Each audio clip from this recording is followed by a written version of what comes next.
Welcome to Your Number Man. This is the podcast where we share financial strategies, business insights, and real life stories to help your business grow with clarity and confidence. I am your host. My name is Johan Czanik, and my purpose is to help business owners build smarter, stronger, and enjoyable businesses and live a bigger life through them. And I am very excited about today because we've got one of the local people in here, Anita Mariani. Welcome, Anita. Thank you, Johan. All right, great. And Anita is from the RDA, and she is the Regional Development Manager. Now, that's a bit of a mouthful. I'm going to ask you to give us a little bit of an introduction about yourself, the RDA, what does RDA stand for? Yeah. What's their purpose? And we'll dig into discussion. How's that, Sounds Anita? good. Yeah. Okay, really great. Good. Yeah. A little bit about myself, I guess, to start with. Yes, please. So I have been working with RDA now for about 4 years, and it's a really good opportunity for me to bring together all the little bits of experience that I've gathered over the years. Economic development is one of those areas which it utilises all your previous skills, which is fantastic. I actually did a wine marketing degree quite a while ago now. So I worked in wineries for a little while. I worked in food processing over in Thailand. I also managed a family business, which was in corporate audiovisual production for quite a long time. And then more recently, I was working with hotels and resorts, organising all their events. And I got to a point where I was working in the Hunter Valley, and where our resort was actually competing with other regions. So I found rather than just selling the resort, I was selling the whole region. So that's where my love of tourism started. Yeah, tourism and small business and really helping put the people getting business on the map as well. Yes, that's exactly right. right. Yeah. And now you are with the RDA. So RDA, what does RDA stand for? Regional Development Australia. So it is federal initiative. So there's chapters of RDAs right around Australia. Our little region encompasses the Barossa, Gawler, Light and Adelaide Plains council areas. And South Australia RDAs are a little bit unique in the way that we're actually funded by federal, state and local government. So it's a little bit different for us. Yeah, that's good. How many regions have we got in South Australia? So we've got 7 regions altogether, and then Adelaide Metro as well, who play a part in actually getting everybody coordinated, and they're representing us from the city as well. And the main focus of our RDA, where the Barossa and the Gawler, Light Adelaide Plains area, what's happening in our area? What's our main focus? Well, you could go high level and talk about some of the regional priorities. We're actually going through a bit of a strategic review at the moment. We're testing that the regional priorities that we're currently focusing on definitely still there, but it's things like housing, water infrastructure, workforce, sustainability, those sort of things. So those really high-level key economic enablers. Yeah, and how's it going to affect a small business? Because this is a small business. We want to know how it's going to bring some bucks in our pockets. Oh, yes. There's a huge amount of growth forecasted for our region, especially everywhere, really. Barossa's got Concordia happening. Gawler, you can see all the amazing growth that's happening around here. Adelaide Plains as well, and Light has Roseworthy. So every one of our council areas really have a lot of housing coming our way, which of course is going to mean more people living here. We're going to have to start creating more employment opportunities for those people. It's going to mean a lot for small business, I think, because 95% of our region is made up of small businesses. So I'm thinking about small business. So definitely tradies. There's going to be a lot of opportunities for tradies. There's going to be a lot of opportunities for people for markets. And I'm not talking about the big supermarkets. I'm talking about small perhaps farmers markets, craft markets. So there's a lot of opportunity for small businesses. We're talking energy. We're talking tourism. Yeah. Because we've got a great state that leverage tourism on Isn't that specifically in the north? Yes, I mean, absolutely. we probably struggle a little bit here. And we're not that close to the sea. And if we are, I guess it's just crap. And Yeah. it's just crap. Obviously, we sit with a bit of a crisis at this stage with the algal bloom stuff. Yes, absolutely. But hopefully that gets... So, yeah. That's right. Do you agree? It's the small business. There's massive opportunities. Huge opportunities, absolutely. And like going back to your comment about the markets, it's such a great, there's just so many new markets popping up, which is perfect for these small sort of micro producers or the people who are just starting out to get involved with the markets, because then they're talking directly to their customers. Yeah. Yeah. And entertainment as well. Perhaps we need a few more comedians. Yes. In our region. Yes. The Gawler Civic Centre does some great fringe shows. That's great. Yeah.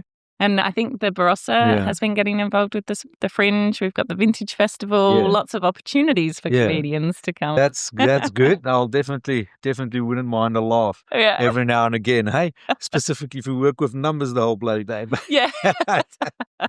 That's fine.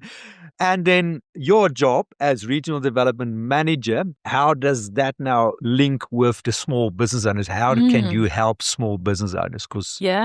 Of our business activities, business development is definitely where my role sits. The reason that we've named the title Regional Development Manager is because I also get involved with a little bit of community development in there as well with our leadership programs that we've been running. Yeah. I can talk about that a bit more later. But in terms of business, one of the bigger programs that we run is our B2B support program. That's been running for over 10 years now. No, Johan, I think you've been involved with it for quite a while, haven't you? I am, and I'm proud to say that I'm a B2B provider. For my listeners, a B2B is business to business. Yep, that's right. And you are the facilitator. Yes, exactly, yeah. So this program is fantastic. I guess because it's been running for so many years, we've been able to build an amazing panel of local service providers, and they're all experts in their own field. Yourself, Johan, in accounting. We've got the legal profession covered. We've got marketing. We've even got energy efficiency advisors on there. Oh, yeah, Tandem. They were on my show as well. Yes, that's right. Yes. We've just brought on a development planning organisation.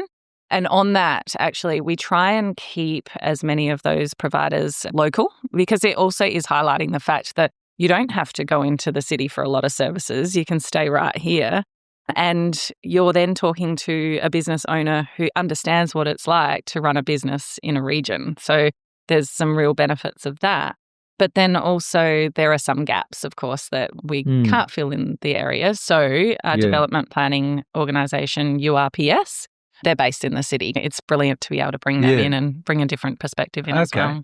And I'm going to ask you the question as well, but my experience working with small business owners, obviously two biggest problems is cash and people. Yeah.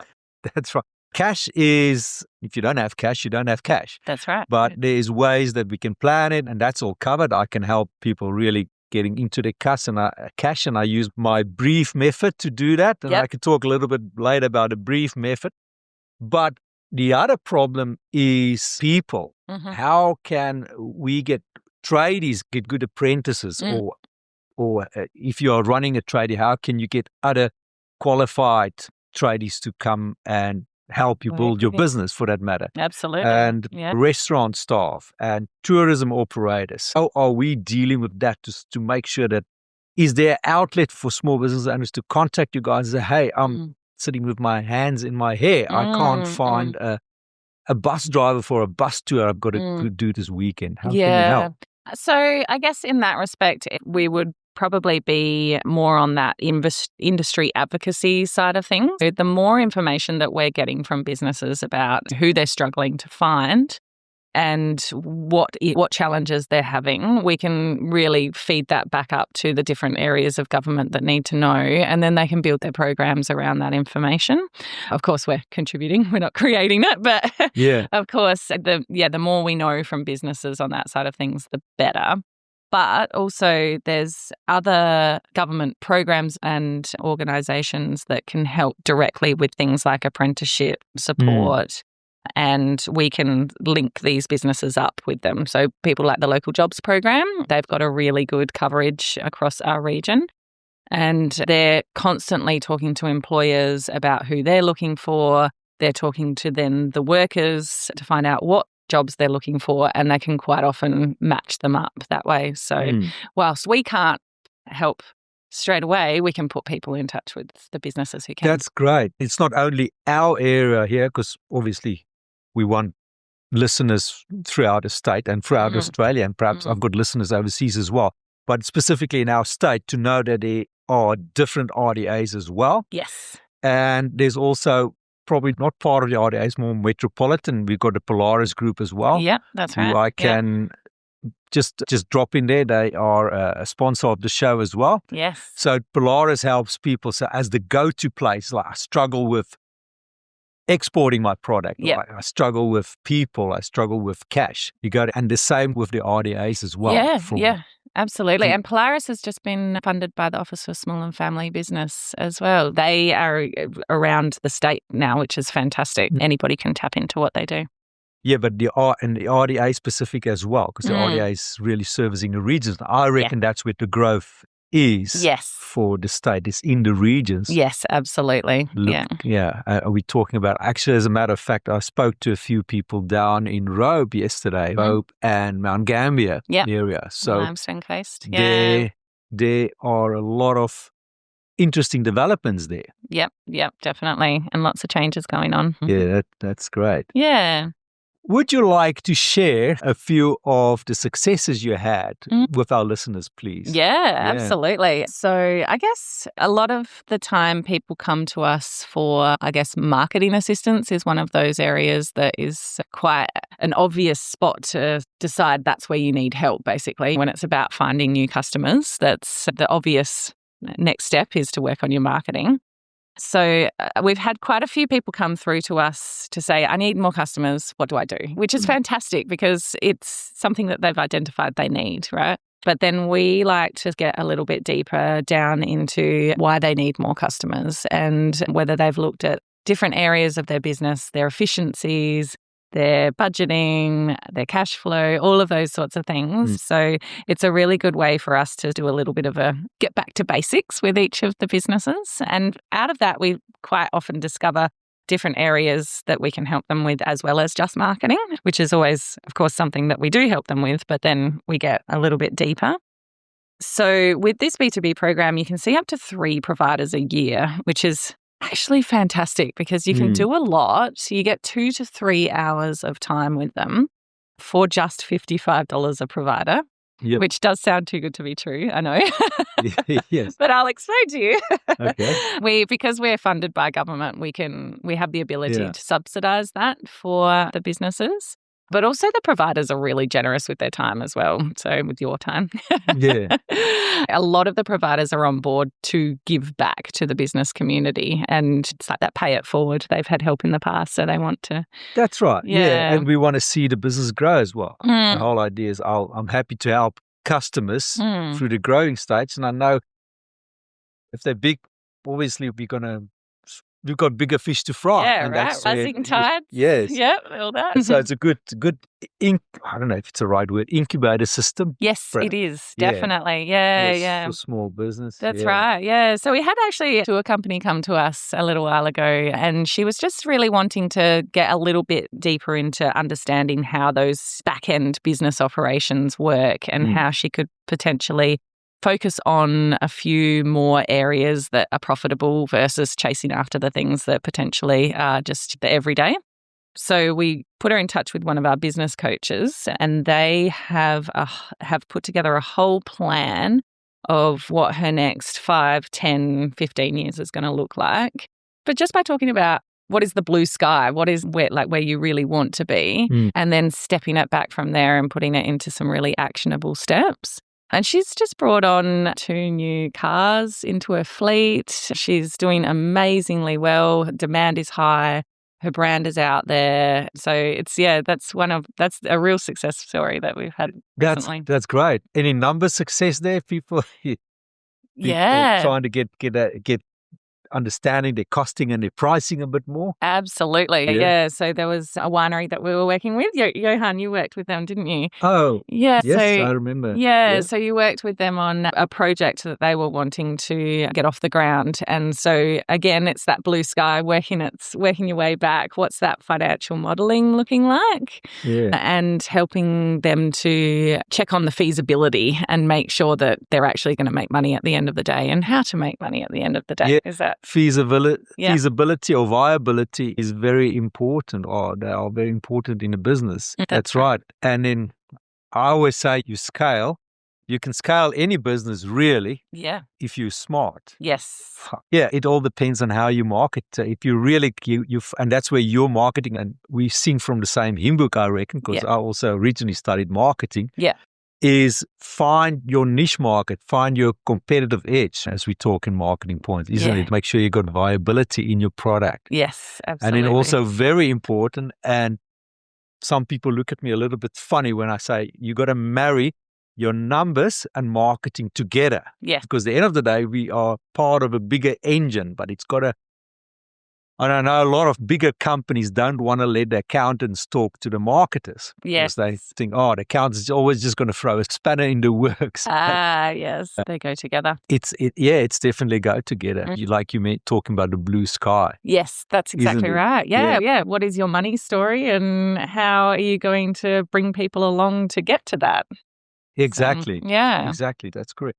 So, and then, you talked about your tourist clients. So tourism is definitely alive and well. Yeah, it is. You did touch on tourism. It is very much. Yeah. There's a lot of focus on agri-tourism at the moment in the area. And I think the Barossa and all of the regions that we work with are really well placed to take advantage of that agri-tourism. So agri-tourism is, the way I understand it, is people getting tourists through fresh produce markets. Yeah, basically it's anything to do with an on-farm experience. So markets are, I guess, a subsidiary to agritourism, but the state and national strategies that have just been released are very much focused on bringing visitors to your farm so that they can experience something around how your produce is developed or learn a little bit about the story of the farm, basically. So it doesn't, even though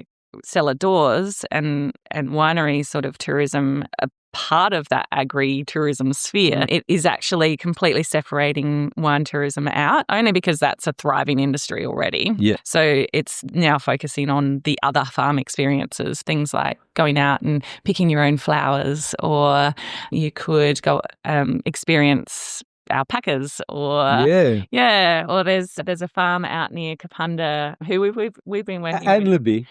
Adelaide one. Yeah, Yes. absolutely. Yeah. But there's another little emerging farm who she's brought on a few different animals. She's got the Highland cows out there now, and she's got sheep and all sorts. And so it's this whole experience where visitors come in and actually feed the animals, bits and pieces like that. I want to start an ostrich farm. Can I start it somewhere? Oh, you probably could. Yeah. How much space do you need for an ostrich farm? I don't know. They're pretty cunning birds, those ostriches. You've got to watch out for them. Maybe emus, maybe. So I can come and speak to you about my business idea. Absolutely. Yeah, definitely. And we can even, and that's actually something not so much in my role, but investors who are looking for a piece of land and have specific requirements can come talk to us. And then we can connect them with landowners and opportunities that might actually work really well for the space. Yeah. Yes. Yeah. Come talk to us about your ostrich farm. We're full of ideas. Absolutely. We're full of ideas. And then obviously grants is a big thing as well. I remember was after COVID as well, there was a lot of grants available from the state government for small businesses. Yeah. It's died off a little bit. Yeah. In terms of getting money for projects and things like that, they're not as prevalent at the moment, but it's the investment is happening in different ways. Did you see the Powering Business grant that's come up just Is that recently? for the solars? Yes, it is. Yeah. That's something around reducing energy costs. So if there's a business who's wanting to upgrade their energy equipment to solar or invest in batteries and things like that, then this grant will pay for 50% of that project. There is one out at the moment. That's only just been released, I think, last week, that one. So there's that one, but there's also the Office for Small and Family Business are very much focused on building capability. So there's the Small Business Fundamentals program that's just been announced, which Polaris is one of those recipients. Yeah. But then they've also funded RDAs from the drought response side of things. We've been given some funding to work with businesses who have been affected by drought conditions. So, of course, agriculture and primary producers are a big space there, but also it could be a main street business out in a region that's just been affected by the downturn in spending, basically. So it's not restricted just to agriculture. But that is then giving us the ability to do a little bit more deep dive. So it's like we're calling it a bit of like a supercharged B2B session, basically. Okay. And small businesses can definitely benefit from it. Yes, they can. Yeah, definitely. Okay. Yeah. And if people want more information on this, they can go to your website. Yeah, jump on our website. That we'll program. Put it on our notes. Yeah, that program that I refer to there is still very much in the design phase. So we haven't launched it yet, but there's an inquiry form on our website. And if you're interested in that sort of thing, just mention it on there and then we can get in touch. Yeah, okay. And you mentioned deep dive. When I think about diving, I think about the ocean. And when I think about the ocean, I'm thinking about, unfortunately, algal bloom. Yes. It's probably it's affecting all the regions in South Australia at the end of the day. Yeah. Is there anything on the horizon where we can get a bit of help as small business owners? Yeah, again, Office for Small and Family Business are a really good resource to go to. They are definitely managing the business support grants in terms of that. There is some rebates and bits and pieces that you can get. And probably more small businesses in the area, coastal areas, perhaps in the York Peninsula. Yes, definitely. And then down south as well. Yeah, we do have some coastline. York is more the oysters or this. Yeah, seafood there as well. But then there's also like the small businesses like the surfing schools and the bed and breakfasts that are along the coastline there. I imagine they're probably getting affected by it. They would, yes. Yeah. So there's that. We have some coastline here in our region as well along the Adelaide Plains. We've actually got the Adelaide International Bird Sanctuary out That's there. right. That's at Two Wells. No, the other side of Two Wells. Yes, it is. Yeah. So I haven't heard anything, luckily, about it hitting that area, but hopefully we're going to be okay. Yeah. I'm just thinking about birds. Exactly. The seagulls bring stuff in more inland. That's right. And the other birds can get affected as well. Jeez, hopefully. I don't know. Hopefully I'm not a... Yeah. No. It just makes me a little bit depressed, to tell you the truth. I know. There's a lot of things about our climate that we don't have any control over. And I guess that's what the idea behind those deep dive sessions is. It's a drought response, but it's also about preparing for any of those future challenges that you don't have control. Yeah. So you might as well prepare Some for of the stuff is it just happens. Yeah. It doesn't matter how much you fight against, how much solar panels you put on the roof or whatever, stuff is still going to happen. Anyway, that's great. And then also through your sister, there's networking events that you guys help the businesses to connect with each other, don't you? Yes, definitely. Yep. Yeah. To be honest, we don't have anything on the horizon at the moment, but the last event that we ran was around innovation for small businesses. And it was very much around, it's not big capital investments specifically. Innovation can be about just thinking differently and doing things differently and creating efficiencies within your business, which then gives you more time to focus on making money. It helps with your gross profit to increase your gross profit margin, isn't it? Yeah. So we brought in a couple of businesses who are doing innovation in different ways and we had a panel discussion. So it was a really inspiring event, actually. We got to fire questions at them and they did pretty well. Yeah, that's great. I guess I had an interesting discussion with a friend last week and we talked about, we love to use perhaps new innovation, new automation, and perhaps see where AI can help us. But at the end of the day, we want a business that's un-AIable, isn't it? Yes, that's exactly right. Yeah, there's your unique selling point. Yeah. Right there. You go back to So I what don't know is if it? it's a new word we actually discussed. Just I created wonder it if there's then. a word like that, Yeah. un-AIable. But we want a business like a tourism. Yeah, You want to can't create be a tourism replaced. business. Yeah, you want to use new systems and operations. At the end of the day, I'm the business. I'm the owner of the business. I don't want AI to come and take my business away from me. That's exactly right. Yeah. That is perhaps where the people talking about innovation is where they can help you making your business thrive using AI, but not become a victim to it. Oh, definitely. But searching of a better way. But you can always evolve your product or service as these tools become available to you as well, can't you? Yes. There are certain things that AI may take a little bit away from what you're doing, but it's about how you move with the times then as well and actually make it work in your favor. Yes, fair enough. Yeah, Anita, great. Look at the time. It's already... We could talk all day. We can talk all day. Now, I know you're gonna hate me for asking you this. I love watching programs like Shark Tank and those kind of, because I love those ideas. And we had something in the Barossa a few years ago now, actually, where we had a few small business owners come in and they pitched their ideas. And we had a panel there with actually real investors, and I think some people had some to say, are we going to see a Shark Tank? Or I think they got a little fish tank somewhere else. I think for the youngsters that got ideas. Are we going to see an initiative perhaps at our RDA or other RDAs, this kind of thing? Maybe. Yeah, we have in the past. We've done a few little things. We did a How to Build a Startup series here at Gawler, actually. What was that, about 2 years ago now? And that was definitely about bringing in those successful businesses who had been able to pitch for investors. So it was getting them to share their tips and tricks and things like that.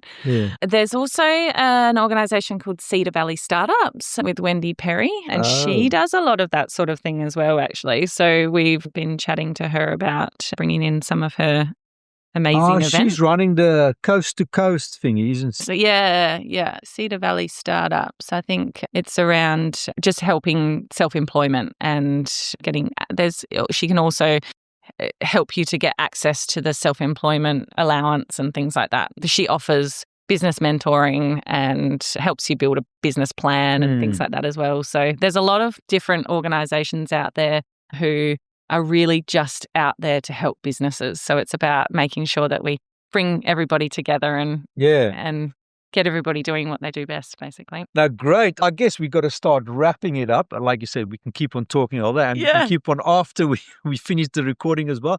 Your scone on the table here is getting cold, Anita, and you probably want to get in. But I'm going to ask you one question, what I like to ask all the guests as well. And you've been involved in small business. You've studied with small business. You work with small business owners. Can you give us a little bit, if you're going to, in your own words, a piece of advice for small business owners, what would you tell them? It could be one thing, it could be a few things. Advice.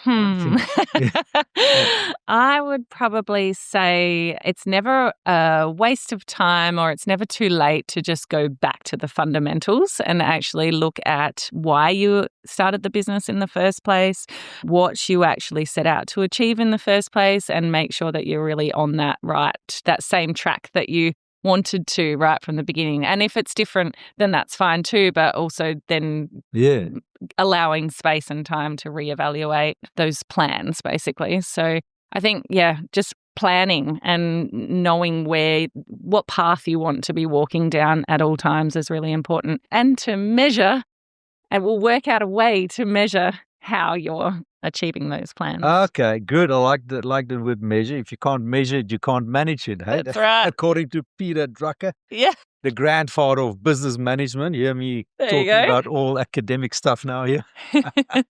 So that's thanks for that advice. That's great. And I like what you said. It's okay. Sometimes something else evolves. I've listened to a podcast this morning from Napoleon Hill. He wrote that book, Think and Grow Rich. Geez, I'm talking about the nerdy stuff again by academics.